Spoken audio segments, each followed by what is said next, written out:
Hi, welcome back. As our application grows bigger and we will have more components, and all these components or most of these components will need to have access to the data we have to our user, it would be better that we would implement a solution that manages a global state for our application. There are a lot of situations where something called context API, which comes shipped with React, is actually better than Redux. You could look into that if you want, but for this application, it's better to use Redux.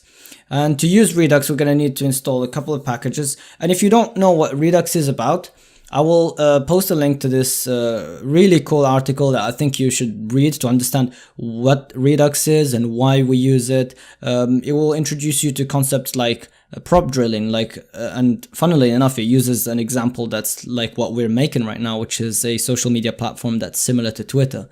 So if you look here, you will see that it becomes a problem. For example, in here, if we wanted to have the user in this avatar component, we'd have to pass it from the app to this avatar and then down this chain of, or rather hierarchy of components. So it becomes really inefficient and it becomes really ugly code.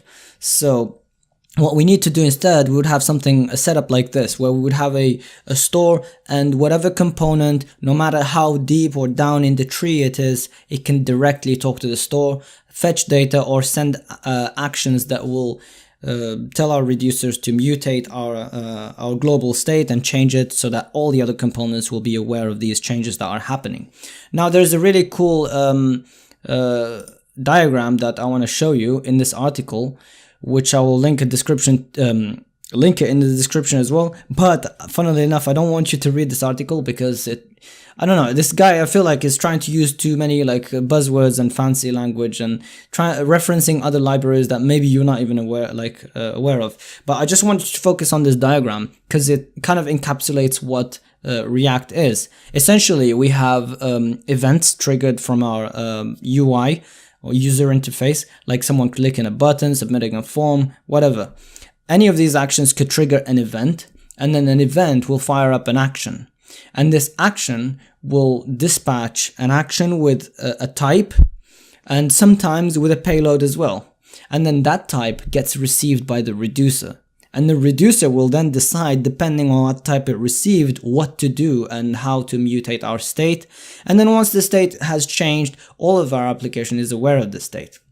Now, this might not make sense right now to you, but once we get into the code, trust me, it will make sense. One thing you need to install if you don't have it already, if you're using, I'm assuming you're using Chrome. If you're not, then do. Or use Firefox, it's cool as well, but I don't know if they have Redux DevTools on Firefox. You can install Redux DevTools as a Chrome extension, which will help drastically. Actually, this is one of the reasons why I always prefer Redux over Context API, because of this DevTool makes our lives much more convenient. All right, enough of the chit chat and enough of the theory. Let's actually start to implement Redux.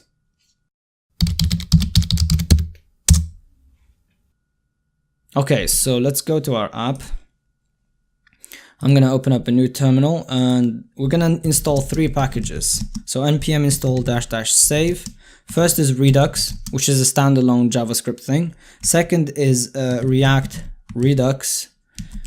And third is Redux Thunk. So React Redux is the library that kind of is the middleman between Redux and React. And Redux Thunk is a piece of middleware that gives us access to something called dispatch, which allows us to run asynchronous code in our Redux actions. It's something that you shouldn't worry yourself too much about right now, to be honest. All right, so in the source, I'm going to create a folder called Redux. I like to keep everything related to Redux inside one folder. And here we're going to create 2 folders, reducers and actions. I'm going to create 2 files, one called store.js and one called types.js. All right, so here in the store, our store is basically what the container of this state. So here we're going to bring in a couple of things from Redux. So let's do like this, from Redux. And here we need create store to create our store. We need combine reducers, which is something because we can have all our reducers in one file, but it doesn't look good. So we split them into a couple of files, and we will use this to combine them. We'll have apply middleware, which does exactly that, and we will have something called compose, and I'll tell you in a second why we need that. So we need to bring in thunk, which is a piece of middleware or store enhancer as well. You can call them that as well. And here we need to initialize an initial state, which is going to be just an empty object. And here we're going to have an array of middleware, which is just going to have thunk actually. You can use other middleware, you can create your own depending on what use case you have. And here we're going to have our reducers, which let me actually create. I'm going to create 3 files, but I'm not going to write anything in them right now. Data reducer.js, which is going to handle all the actions related to our data. Going to have user reducer.js, and we're going to have UI reducer.js. And here in the actions, well, might as well create them now. So data actions.js,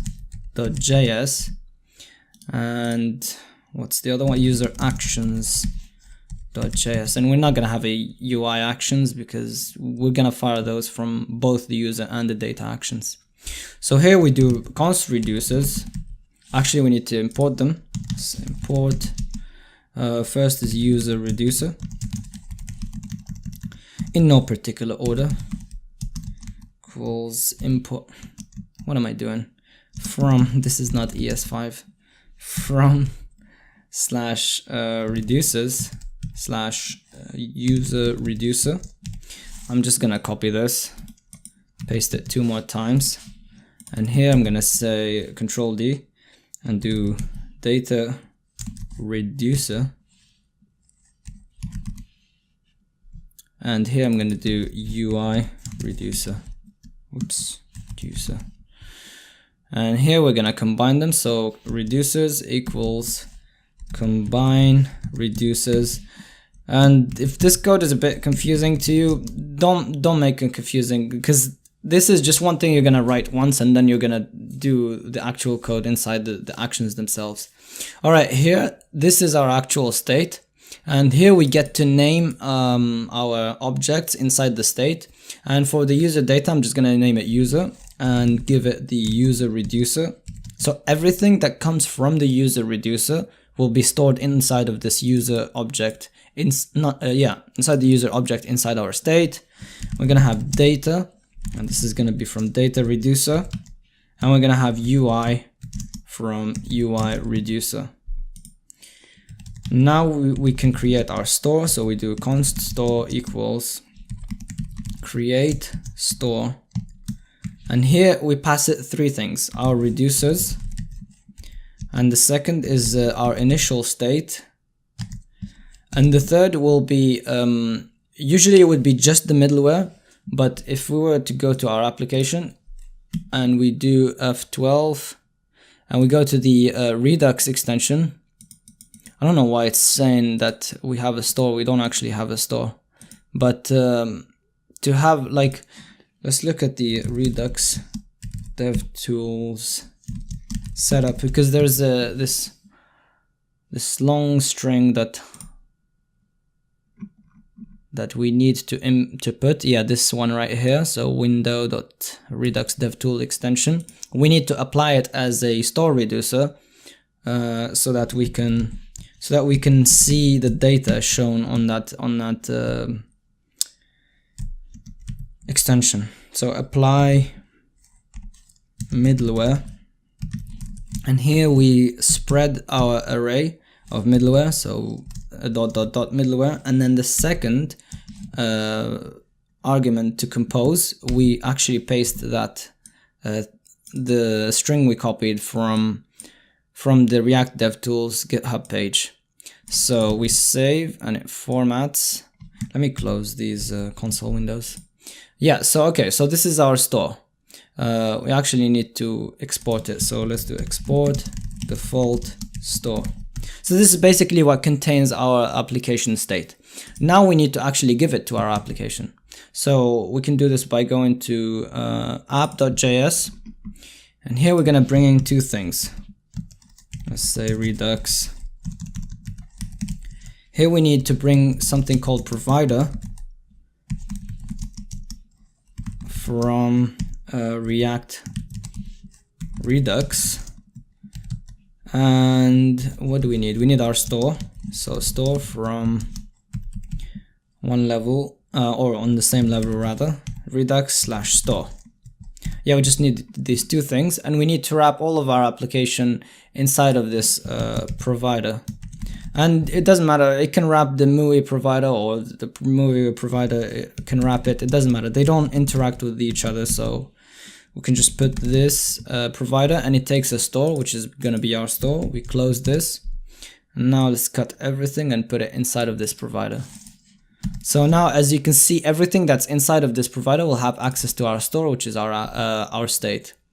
And by the way, we can remove this div app because it's not styling anything. It's not doing anything actually. Let's save.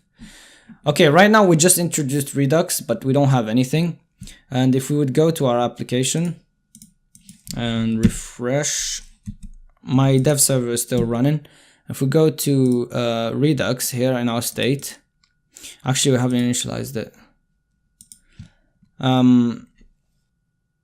Okay, so now what we need to do is that we need to go to our data actions, rather user actions. Let me close everything.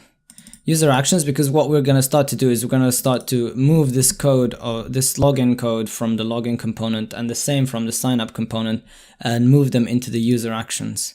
So here in user actions, I'm gonna actually, before that, we need to create some types. Now you don't have to create types. These types can be just strings, but the fact that we create them and put them into variables, it makes it impossible for us to make a mistake, because we can actually pass, because if we make a mistake naming a variable, it's not even gonna run, so that it makes it easier to spot our mistakes. So let's do export const, and here I'm gonna create a couple of types. First one will be set authenticated,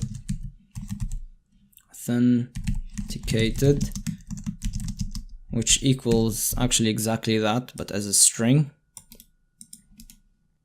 We also need a type for set, and it's just a convention that we named them in all caps. Set unauthenticated, which is going to be the same as a string, so we paste it here.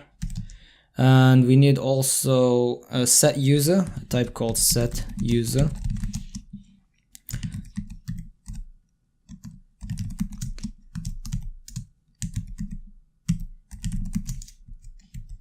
What else? We need a type. Now we're not going to use all of them in this video, but I just know that we're going to need them later. We need a loading user, which is going to be just that. And we actually, let's put a comment here, say user or user reducer types, and here we say UI reducer types, and we're also going to have data reducer types. And here for the UI reducer, we're going to need export const set errors. Let me just copy this. We're going to need what else? Loading UI. UI like this. Loading UI. Clear errors.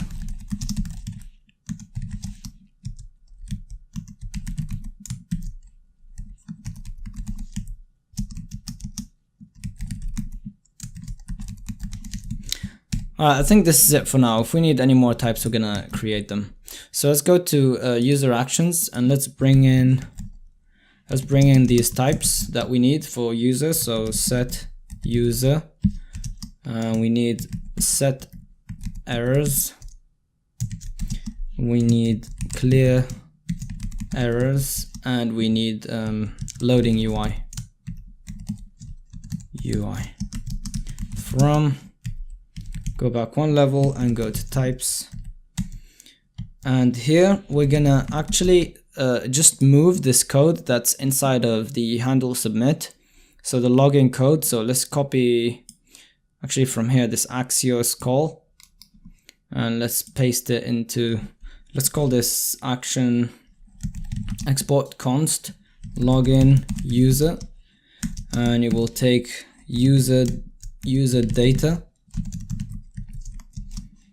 and here it's gonna we're gonna as well get dispatch, because here we need to access we need to use dispatch because we have some asynchronous code, and so we paste that code in. But actually here we need to set the loading to true. Actually we can remove the loading code from login, and we can even remove it from the state. So we can set the login from the action itself. So here what we need to do is we need to say dispatch, and this is where we actually send an action. So this action is gonna have a type, and this type will be loading UI. You can start to see how this works. We dispatch a type, and then we will catch the type from the reducer. So let's actually just check if this code is sound. So we log in, and then when we get the data back, okay, so here when we get the data back, we wanna actually fetch the user. I'm gonna create a new account. I'm gonna create a new action that for some functionality that we didn't even have in the last video, and it's gonna call this get user data. And it's not gonna have any, it's not gonna take any argument, because it's gonna use the token that we got back, and it's gonna use dispatch. But actually before I do that, now we get the token. So if we get here, that means we have the token in res.data.token. So what we need to do, we not only need to set it into the local storage, but now each request that we need to send to a protected route, we need to add the authorization header. But it wouldn't be efficient for us to, each time we send a request, we add it there. We can take advantage of this Axios default headers thing, and we can do Axios dot what is it, defaults dot headers dot common.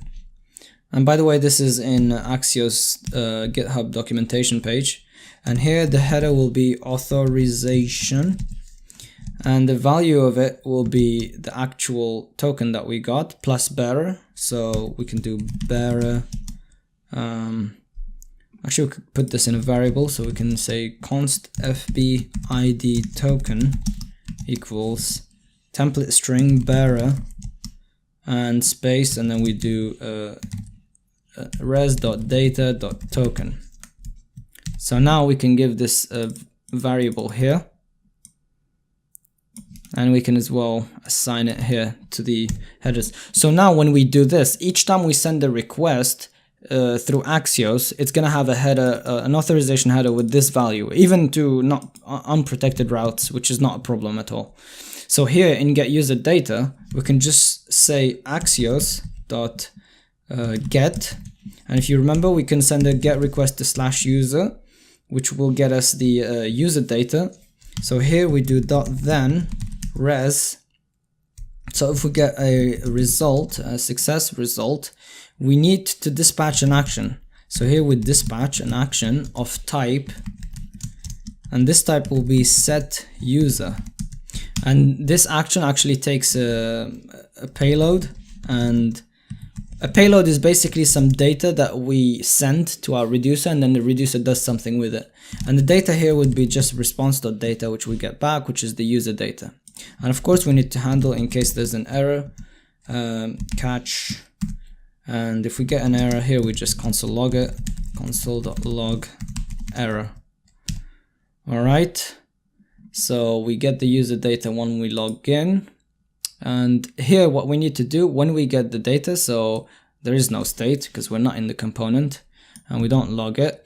So here what we need to do is we need to dispatch the get user action. We can actually just do this. After all of this, we can just actually just do dispatch, and we can dispatch this function that's right here. So we say get user data, and it's gonna call this. And thing is, oh, actually we need to redirect. So what we need to do, actually, we need to pass. So here, when actually we need to pass the history from this component to the action, and then the action will use it. So we can put it as a second parameter here. Let's call it history. And here we just do history.push, and it will actually work. It will redirect even from the action. And so here, like, we get user errors, and we need to dispatch another type. Actually, we're not handling these types yet. You'll see in a moment what these types do. So here we need to dispatch another type, another action with the type clear errors, just in case there is any errors in our form. And then we actually redirect. And if there is any problem, we need to not set state. We need to dispatch an action with the type set errors and with a payload of error.response.data. Very similar to what we had inside the component, but this will actually do this to the global state. Now let's go to the reducers and handle these types. So let's go to the user reducer. So here we're gonna need the actions, the types that we have as well. So let's bring in set. We can actually just copy, not from login, from the actions. We can just copy these types that we brought in. Oh, actually, I forgot something. We need to bring in Axios, because we're using it inside the actions. So from Axios, and here we copy this. We go to user reducer. We paste them. And here as well, we need to give an initial state to our, this is not the global state, but this is, remember, this is what's stored inside of this user. So this user reducer is actually this state. Of course, it's going to change. It's not going to stay the initial state. So we're going to have an authenticated boolean, which is going to be false by default. And we're going to have credentials. If you remember, if you've seen our API, you know what these are. We're going to have a likes array, and we're going to have a notifications array. And initially everything will be empty. And here we do export default function, and this function will take a state, and here we give initial state as the initial, like the default value of the state, and the second parameter is going to be the action that we receive.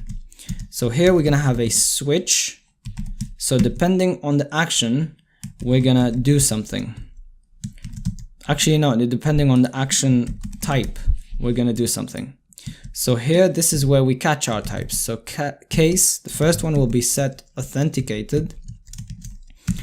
And here we do, and remember this switch, so we do a colon here, and we here, if we get the type set authenticated, this is a simple type that I'm gonna actually call from the app.js.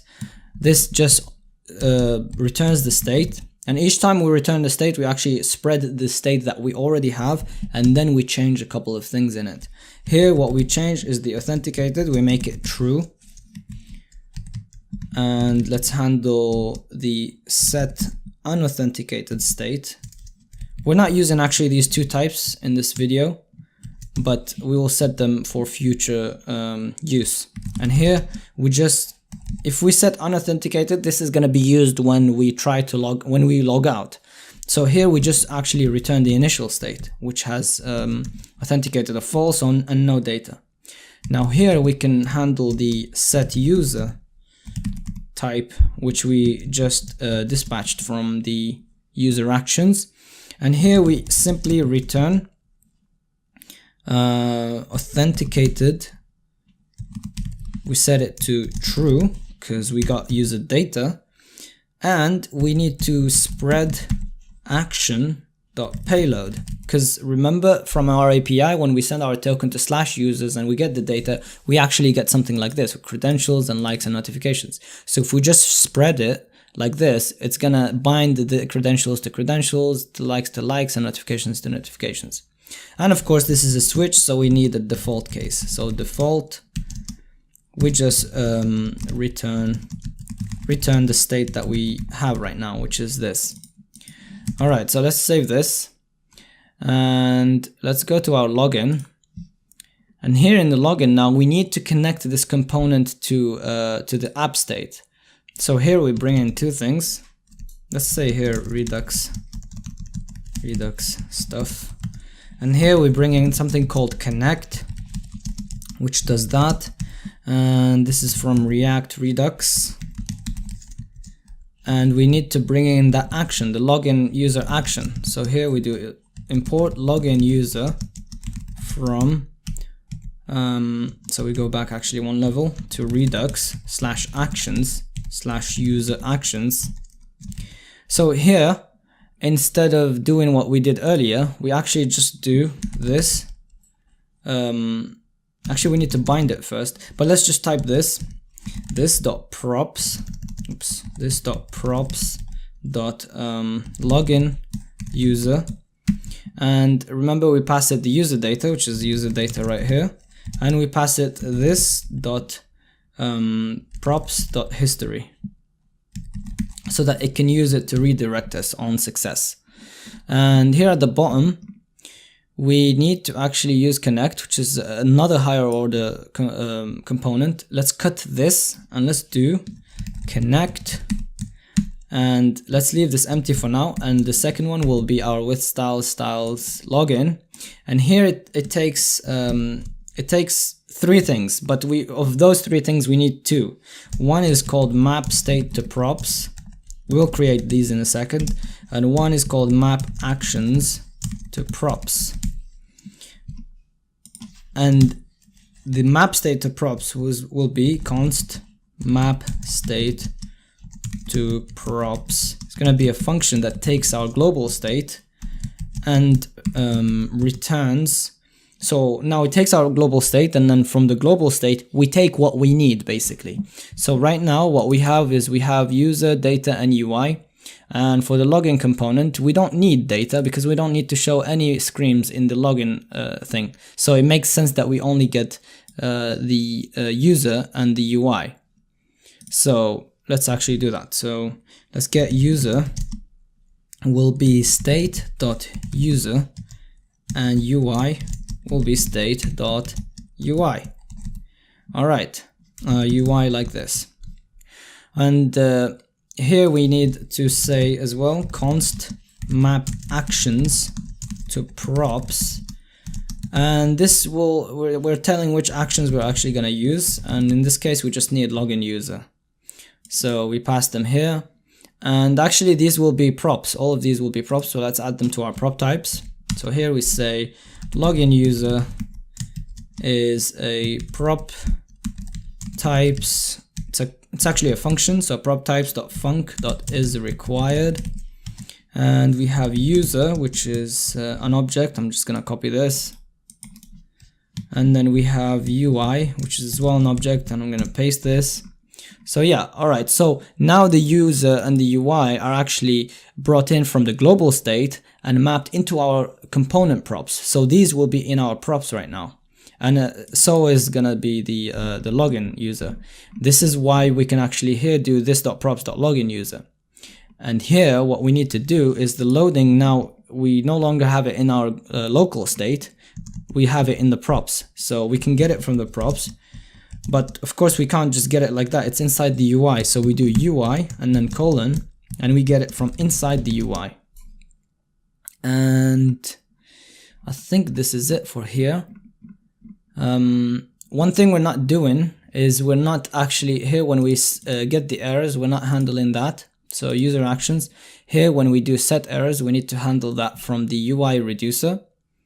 So in UI reducer, we need to bring in set errors and clear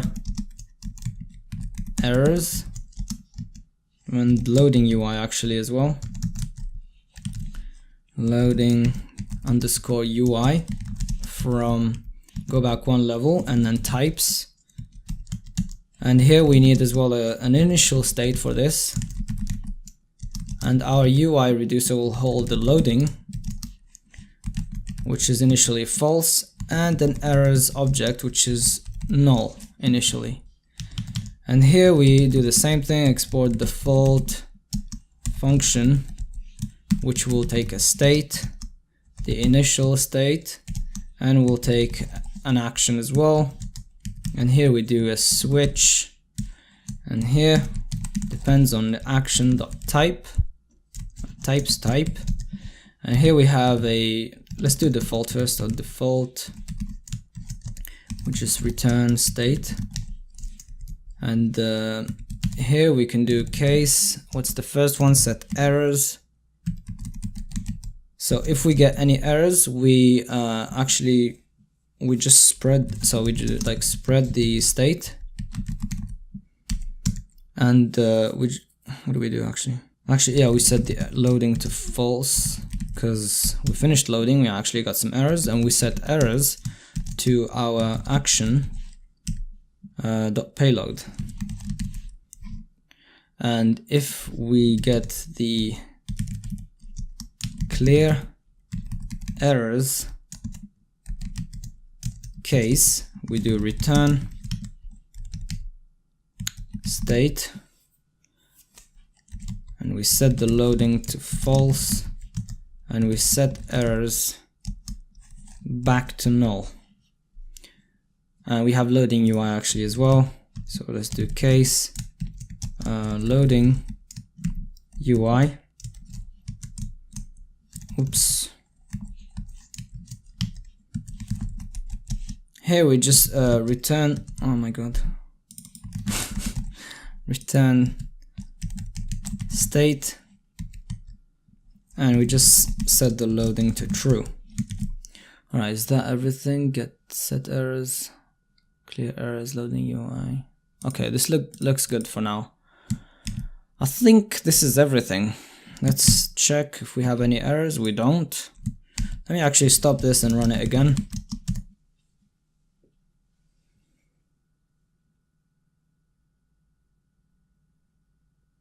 No errors. That's strange.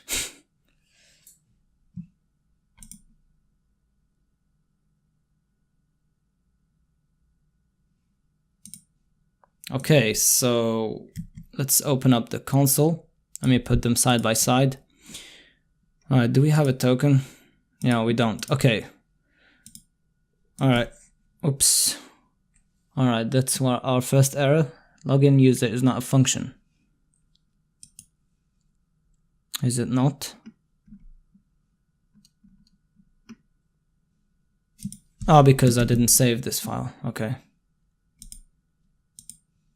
Okay, let's try to log in. So user@email.com and 1 2 3 4 5 6 login. Oh, we actually log in successfully and we get the token in the storage. Let me delete the token. Actually, let's look at the Redux state. So state. All right, cool. We get our user details mapped into our user object in the state. Oops, let's go back to raw. Yeah, all right. So we get our user, we get authenticated equals true. Let me actually reload to see the initial state.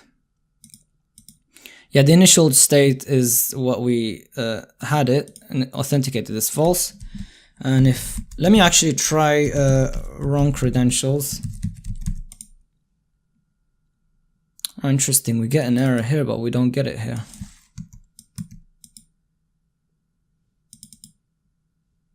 We get errors here, but they don't show up.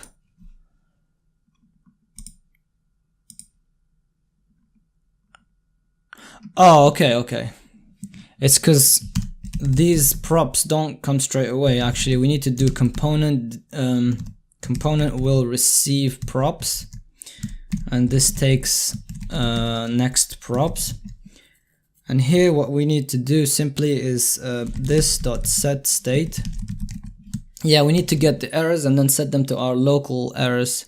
So set state, and we do errors equal next props dot UI dot errors. All right. Actually, we need to actually put a check, because we will always be receiving props, and this will be inefficient. We need to do if next props dot UI dot errors. So if we get this, then we actually set the errors to that errors object. This should fix it. All right, let's look at our state. We have no errors, and there we go. We get our errors, and they're shown on our login form. And if I fix just this, let's say user@email.com. If I hit send, I need the password. If I have a wrong password, cool, we get the general one. And then if I have the right password, we get redirected. Sweet. All right, so we've implemented it for the login form. In the next video, we're going to implement it for the sign up form. And we're going to implement a way of knowing whether we're authenticated or not in the global state in the app.js. All right, thank you for watching, and I'll hope to see you in the next one. Bye.